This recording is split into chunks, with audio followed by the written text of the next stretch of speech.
का आलम ये था, इबादत का आलम ये था। आज हमारे रोल मॉडल बदल गए। हमारी बहनों बेटियों को, हमारी माओं को, हमारे घर के जितनी हमारी बहनें हैं, बेटियां हैं, बच्चे बच्चियां हैं, उनको अपना रोल मॉडल सैयदा कायनात फातिमतुज़ ज़हरा अलैहिस्सलाम को बनाने की जरूरत है। उनकी इबादत का आलम यह है, बयान किया जाता है कि सैयदा कायनात फातिमतुज़ ज़हरा अलैहिस्सलाम सर्दी की लंबी रात में इशा के नमाज अदा कर लेने के बाद शुक्राने के 2 नफल अदा करती।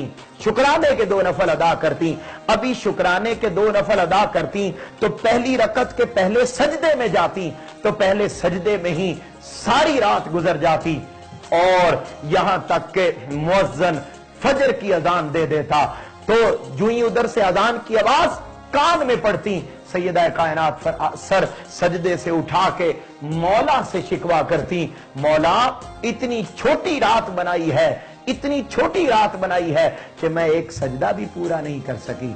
आज सोचने की जरूरत है। ताजदार कायनात सल्लल्लाहु अलैहि वसल्लम ने फरमाया कि इंसानों का हिसाब आखिरत में उसी के साथ होगा जिससे इंसान दुनिया में मोहब्बत करता होगा। अगर हमारी माएं बहनें बेटियां मोहब्बत सैयदा कायनात से करती होंगी तो उनका हिसाब भी सैयदा कायनात के साथ होगा। और याद रखो, सैयदा कायनात का हिसाब नहीं होगा तो उन खवातीन का भी नहीं होगा जो अपना रोल मॉडल सैयदा कायनात को बनाती हैं। रमजानुल मुबारक की ये घड़ियां यही मैसेज दे रही हैं कि अपने आइडियल बदलो, अपने रोल मॉडल बदलो। दुनिया की मोहब्बतें इंसान को तबाह बर्बाद कर देती हैं। ये मोहब्बतें साए की मानद होती हैं। ये मोहब्बतें खेल तमाशा और इसके सिवा कुछ नहीं होती। दायमी और अबदी मोहब्बतें वही हैं जो आपको आखिरत में काम आए। अल्लाह रब्बुल इज्जत रमजानुल मुबारक की इन घड़ियों के सदके हमें अपना रोल मॉडल हजरत इमाम हसन व हुसैन अलैहिस्सलाम को और सैयदा कायनात फातिमतुज़ ज़हरा अलैहिस्सलाम को बनाने की तौफीक अता फरमाए।